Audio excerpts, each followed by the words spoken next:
BMS academy में आपका स्वागत है। इस सेशन में हम सीखेंगे माइक्रोसॉफ्ट के यूनिवर्सल एप्स मेन्यू के बारे में। यदि हम स्टार्ट पे क्लिक करें, जो लेफ्ट साइड पे मेन्यू अवेलेबल है वो माइक्रोसॉफ्ट विंडोज 7 जैसी लुक वाला है। यदि आप राइट हैंड साइड पे देखें तो विंडोज 8 जैसा कुछ मेन्यू आपके पास अवेलेबल है, जिसमें माइक्रोसॉफ्ट की यूनिवर्सल लाइव टाइल्स के एप्स हैं। अर्थात आपको जितने भी आइकॉन यहाँ पे दिखाई दे रहे हैं वे सभी टाइल्स हैं और आपके पास ये पूरा मेन्यू टाइल्स मेन्यू कहलाता है। यदि आप यहाँ ध्यान से देखें तो कुछ आइकॉन्स छोटे हैं, कुछ बड़े हैं और आप यहाँ पे इनकी सेटिंग भी कर सकते हैं। इसके अतिरिक्त जो सबसे इम्पोर्टेंट बात है वो है इनका लाइव प्रीव्यू। ये मेरा जो आइकॉन है ये फ़ोटोज़ को रिप्रेजेंट करता है, परंतु फ़ोटोज़ फोल्डर पे जाए बिना ही मैं यहाँ पे प्रीव्यू देख सकता हूँ, जो मुझे जानकारी देता है कि यहाँ पे ये फ़ोटोज़ पड़ी है। इसी प्रकार से नीचे यहाँ पे मनी नाम का एक लाइव टाइल है, जिसमें आज की डेट के शेयर्स के भाव क्या हैं उसकी जानकारी भी मेरे पास यहाँ अवेलेबल है। नीचे की तरफ न्यूज़ का एक मेन्यू है जिसमें लाइव न्यूज़ की जानकारी मुझे मिलती रहती है। एक एक्सबॉक्स का गेम ऐप है जिसमें एक्सबॉक्स की गेम से संबंधित जानकारी मुझे मिलती है। तो इस प्रकार काफ़ी सारी लाइव टाइल्स हैं जहाँ मैं इन्फॉर्मेशन को लाइव या स्लाइड शो के रूप में देख सकता हूँ। आप अपनी आवश्यकता अनुसार भी यहाँ पे टाइल्स मेन्यू में अपनी रिक्वायरमेंट के अनुसार अपनी ऐप्स के शॉर्टकट को यहाँ पे प्लेस कर सकते हैं टाइल्स के रूप में। इसके लिए जिस सॉफ्टवेयर या जिस ऐप को आप यहाँ पे टाइल्स में लाना चाहते हैं, आप राइट क्लिक करें। जैसे मैं नोटपैड पे राइट क्लिक कर देता हूँ, पिन टू स्टार्ट कर दें। जैसे ही पिन टू स्टार्ट करेंगे एक टाइल यहाँ पे अवेलेबल हो जाएगी। जैसे यहाँ पे नोटपैड का एक आइकॉन अवेलेबल हो गया है टाइल के रूप में। इसी तरह से माइक्रोसॉफ्ट वर्ड के ऐप के आइकॉन को भी यहाँ लाना चाहता हूँ। फिर से राइट क्लिक करेंगे और पिन टू स्टार्ट कर देंगे। आप देखेंगे कि इस प्रकार आप अपने ज़्यादा प्रयोग करने वाले ऐप्स के आइकॉन को टाइल्स में शामिल कर सकते हैं।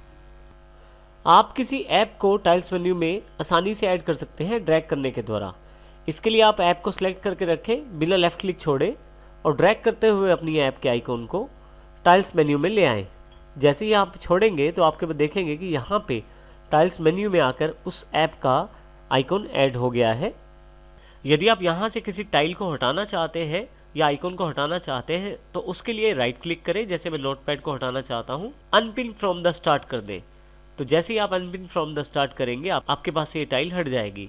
इसी तरह से वर्ड में भी अनपिन फ्रॉम स्टार्ट कर देता हूँ मैं।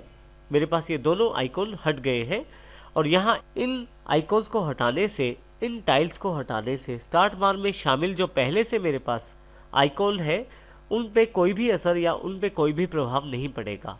इसके अतिरिक्त यदि हम किसी आइकॉन या किसी टाइल पे राइट क्लिक करें तो हमारे पास काफ़ी सारे ऑप्शन अवेलेबल हो जाते हैं। जैसे अभी हमने एक ऑप्शन किया है अनपिन फ्रॉम द स्टार्ट। इसके अतिरिक्त यदि हम किसी भी टाइल पे राइट क्लिक करें तो हमारे पास काफ़ी सारे ऑप्शन अवेलेबल हो जाते हैं। अनपिन फ्रॉम स्टार्ट ये हमने अभी किया है। इसके अतिरिक्त मैं अपनी टाइल को रिसाइज भी कर सकता हूँ। रिसाइज में मेरे पास 4 ऑप्शन अवेलेबल है। अभी आप देखेंगे कि यहाँ पे लार्ज ऑप्शन सिलेक्टेड है। अभी मैं इसको स्मॉल कर देता हूँ तो जो टाइल है वो बिल्कुल छोटे से रूप में यहाँ पे स्मॉल आइकॉन के रूप में अवेलेबल हो गई है।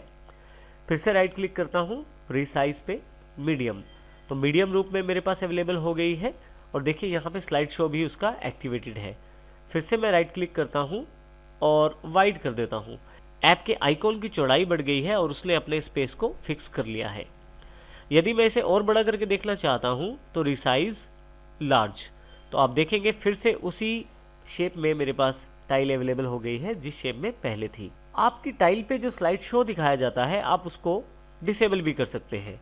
उसके लिए आप राइट क्लिक करें, टर्न लाइव टाइल ऑफ का एक ऑप्शन अवेलेबल है। यदि मैं इसे क्लिक कर देता हूँ तो आप देखेंगे फ़ोटोज़ का प्रीव्यू यहाँ पे नहीं दिखाया जा रहा। यदि मैं फिर से प्रीव्यू देखना चाहता हूँ तो फिर से राइट क्लिक करूँगा और टर्न लाइव टाइल ऑन कर दूंगा। यदि मैं यहाँ राइट क्लिक करके फिर से टर्न लाइव टाइल फीचर्स को ऑन कर लेता हूँ तो आप देखेंगे कि स्लाइड शो फिर से अवेलेबल हो गया है। इस प्रकार आप किसी भी टाइल का आप स्लाइड शो या प्रीव्यू ऑफ या ऑन कर सकते हैं। यहाँ मैं अपनी आवश्यकता अनुसार इन टाइल्स को ऊपर नीचे ड्रैग भी कर सकता हूँ।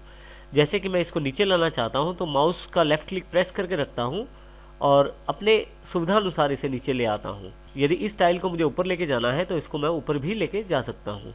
इस प्रकार आप अपनी आवश्यकता अनुसार इसे रीअरेंज कर सकते हैं।